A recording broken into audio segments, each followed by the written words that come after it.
week 4, just trying to go 1-0 this week, and I think guys are excited about it. We need to go out and empty our tanks, and go 1-0 for the week. We got a good football team coming in, Youngstown State. A lot of memories back there,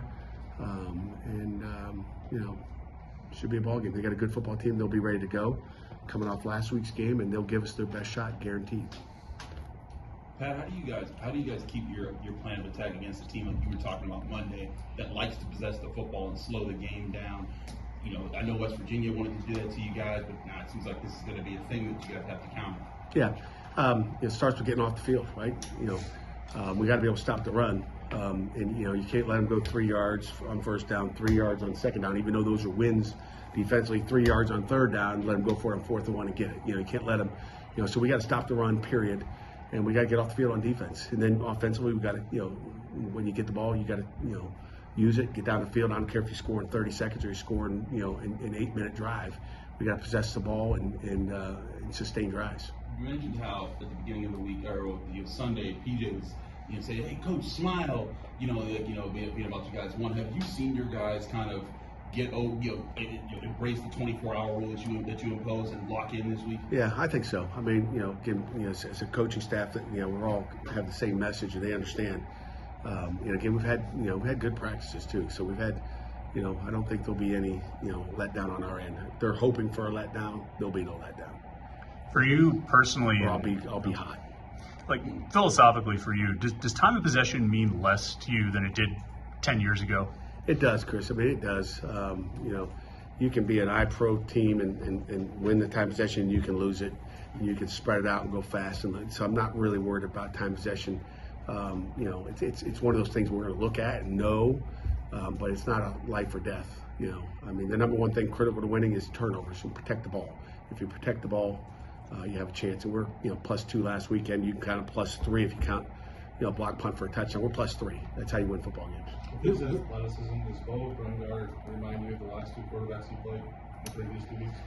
Yeah, this guy's he's gonna drop back, look at his first read, and he's gonna take off running. And we've got so he's athletic, he can run, he's got wiggle, he can put his foot on the ground and change direction. So yeah, we've got to contain him and keep him in that pocket. Does that change your strategy as far as how you guys like to penetrate and attack? Do you guys put in extra countermeasures, or you just go in with the capture, not kill mindset?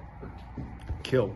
Not capture. Yeah, kill, not capture. We're not ever capturing anybody, but you got to go be aggressive. I think anytime you tell guys to slow down and keep them in there and don't let them get out, that they don't get any pass rush. We need to go after them, and and obviously we're not literally killing anybody, but it's kill or capture modes. I know you pay attention.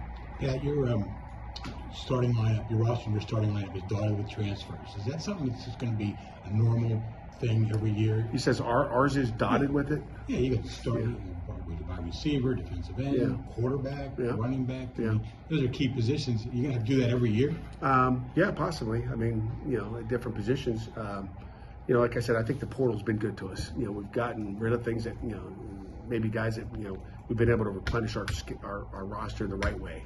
So, when guys leave, we're able to bring better ones in, and that's kind of, there's a little strategy that goes to that, and I think we've done a good job evaluating and not bringing in the same thing we lost or less, and you can do that very easily. I mean, we're not 100% in the portal, but I'd say we're in the 80s, and that's a pretty good hit. You better win those wars in the portal. You better be getting the right guys. When does that process start for you? The recruiting office is working daily on it. They're working on it. I mean, obviously nobody's in the portal, but you're looking around and seeing what's possibly available out there.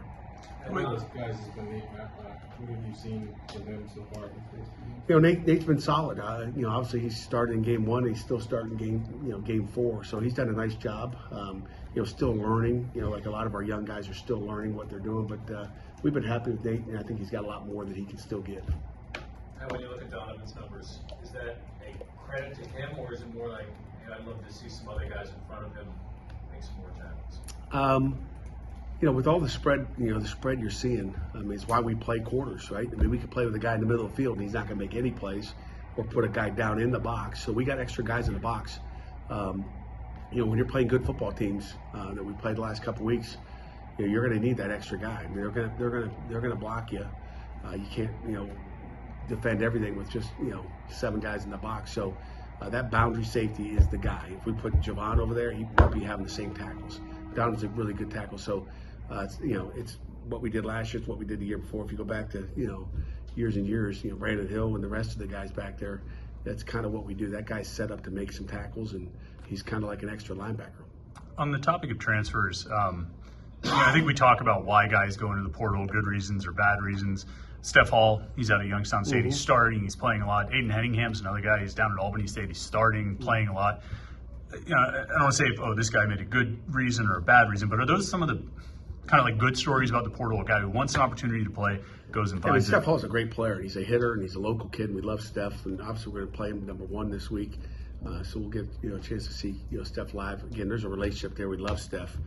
It was a good decision. He wanted to play. He was one of those guys. We didn't want to lose Steph, but he wanted to play and be a starter, and that wasn't going to happen right now with what we had depth-wise in that room. So it's a good opportunity for him to go play. I mean, I think it's important. So some of those guys like that, Aiden, he wasn't going to play. He wasn't going to break the 2 deep. So it's good for Aiden to go, find time. And I'm assuming I haven't really followed him just because we don't play him, but I'm hoping he's doing a nice job up there at Albany.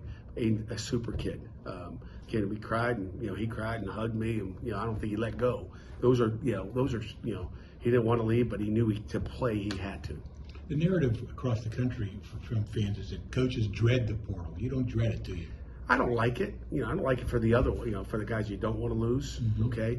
I don't like it for the first one that went out, with Jordan Addison. And those are the ones you don't like, when someone can come, tamper with your, it's one thing having a deep down conversation with a player about playing time and what's the best option for him, because it's those guys got it. I don't know why we're on portal. We're going to talk about Youngstown State today, but it's important for these kids to get what they need, what they want, and a guy that wants to play, that to me is important, and I'm going to help those guys get those opportunities wherever they are. And according to these tendency reports, obviously you guys use a higher percentage of your base 4-3-4 defense more than anyone else in college football right now. Use 7-man boxes more than anyone else, not loading the box, and you guys keep 2 high shells, 2 safeties, deep better than anyone else. What about your defense allows you, or what's the benefit of sticking to your base as consistently you guys do to do all the complexity that you have on? Yeah, Chris, the first thing I'd say is we know what we're doing, and we know how to line it. It's one of the reasons we can adjust it. We have so many ways of adjusting it, whether it be a front, a linebacker, a stunt, a blitz, whatever it is. To me, like when you run too many fronts, and too many coverages, you can never fix anything, because it's like, well, we're not in that coverage or that front, so how do you know? But running a consistent front, again, that's just pre-snap. Pre-snap, we look the same. Post-snap, there's going to be lots of changes as far as what we do, and I think it's difficult. If you talk to anybody around the country, it's difficult to. Pre-snap might look good, but all the things we do after the snap is the difficult thing. But I think it's the ability to adjust from there. I mean, if you're doing too much, it's hard to adjust what you're going to do. You're just going to change it up.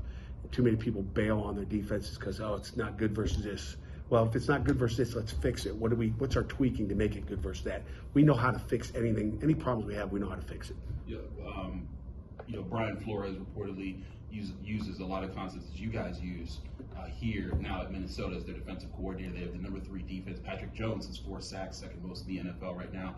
And just this past weekend, Brock Purdy was on camera crediting Brian Flores. Like, you guys run a crazy scheme. What is it about your defense that you think maybe people don't realize that allows it to be a simpler, faster thing that can benefit you guys?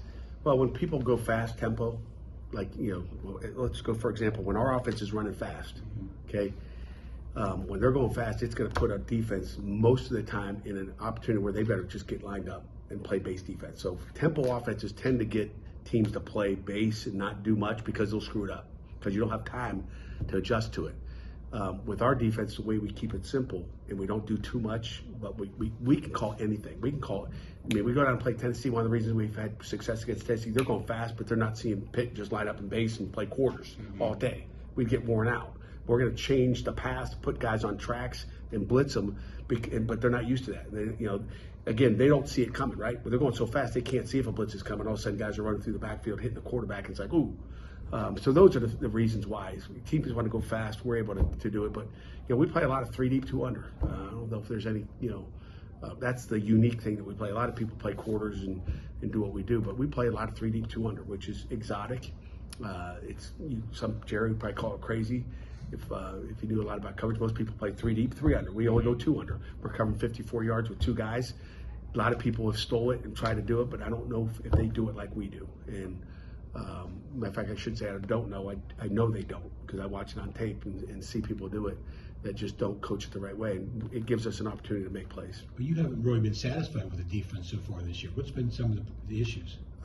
Just continue to stop the run. Again, we've been on the field a long time too. So I mean, if you look at yards and yards per carry, you're probably not disappointed. But I just like to be dominant. I want to be number 1 in the country. That's what we want to be. So until we're number 1 in rush defense and in the ACC and in top 10 in all the categories, that's the goal. So, and we'd like to win too. So winning is number 1 goal. Number 2 is, what do we look like? How have you evaluated the linebacker play in depth so far, especially without Keith Thompson in the lineup? Yeah. I look at those 2 linebackers, Kyle Lewis outside and Rasheem Biles on the outside. Those are 2 electric dudes that are making a lot of plays. They're making more plays than we've made at that position the last 2 years. Those guys are really good. And then you put that with a really smart middle linebacker that's playing the best football he's played since he's been here. I said on my radio show last night, because he was my guest, I mean, you go back to the Kent State game, at the end of the game when you need a play made, he blitzes off the edge, strips the ball out of that quarterback's hand. Big play, right? That kind of sealed the deal. You go to Cincinnati, he sold the deal in the 4th quarter, blitzing through the A-gap again, hits the quarterback, quarterback gets slammed on the ground, throws an overthrow, we punt it, and we know how that thing ended. I think our offense got the ball down, kicked a field goal. And then you look at last week just with the big, scoop and score for a touchdown. So, I mean, our linebacker group right now, I don't know if we got 6 or 7 of them, but right now we got 3 really, really good ones. Gavin and Eli were saying yesterday how it's important for them this week to play a complete game as an offense. What do you think is the key to doing that this week? It's focus and execution. It's 1 play at a time. We talk all the time about it. And again, your opponent has something to do with that, right? Sometimes it's not going to be pretty and look exactly the way you want it, but it's about execution. It's a game of execution, and you have to take care of the details. And if you take care of those little details, the big things happen. And again, you play 60 minutes. But you can't kill yourself with penalties and those details there. So we just got to be locked in, and everybody's got to be on the same page. Coach, do you like playing an FCS game this late in the season? Does it matter to you? Doesn't matter when. It doesn't matter when we play them. But I think it's good to have one of those on your schedule. Would you like to be the first game? Great, but it doesn't really matter. I mean, the schedules are so hard. I mean, you hear about Wake Forest dropped somebody and picked up somebody else. I mean, scheduling is not easy, and sometimes you don't get who you want. You get who's left out there based on scheduling. So, and then also finding that date. I'm glad I don't have to schedule. I just get to say yes or no. But like trying to fit them in and move somebody, if this is the only date you can do it, oh, you can't move it. Okay, we can't take you. I mean, there's so many things that go into scheduling. Crystal Sala does a nice job. Is Youngstown on any of your future schedules? I don't know. I'm focused on Youngstown this week, Jerry. I don't even know who we open up with next year. I have no idea. So I know we play Youngstown State this week. Okay.